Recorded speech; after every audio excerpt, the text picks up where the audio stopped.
Hello বন্ধুরা, তোমার সকলকে স্বাগতম তোমাদেরই চ্যানেল ডাব্লিউবি প্রাইভেট টিউশনে। তো আজকের এই ভিডিওতে আমরা ক্লাস 8-এর ফাইনাল এক্সামের জন্য শারীরশিক্ষা বিষয়ের একটি প্রশ্নপত্র নিয়ে আজকের এই ভিডিওতে আলোচনা করব। স্কুলের নাম হচ্ছে করোলা হাজী আব্দুল ওহাব ইনস্টিটিউশন উচ্চ মাধ্যমিক, তৃতীয় শ্রেণী, তৃতীয় পর্যায়ক্রমিক মূল্যায়ন 2024, অষ্টম শ্রেণী।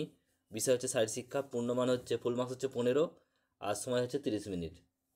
একের দাগে বলছে, এখানে দেখো সঠিক উত্তরটি বেছে নিয়ে লেখো যে কোনো পাঁচটি। এখানে এক করে মোট পাঁচটি আছে, এক করে মোট 5 নাম্বার। তোমার ভিডিওটি পজ করে স্ক্রিনশট নিয়ে নাও। নেক্সট হচ্ছে দেখো দুইয়ের দাগের প্রশ্ন। দুইয়ের দাগের প্রশ্ন যে কোনো 10টি প্রশ্ন উত্তর করো। দু এক কথায় উত্তর উত্তর দাও, যে কোনো 10টি, এক করে মোট 10 নাম্বার। এখানে দেখো প্রশ্নগুলো দেখে নাও। কয়েকটা বলছে যোগ বলতে কী বোঝো, কয়েকটা বলছে যে অষ্টযোগগুলি কী কী, কয়েকটা বলছে প্রণায়াম বলতে কী বোঝায়, ঘরটা বলছে অনুলোম বলতে কী বোঝো, উমা বলছে আসন কাকে বলে, চয়েরটা বলছে যে যে যোগাভ্যাস করার সময় কি করা উচিত।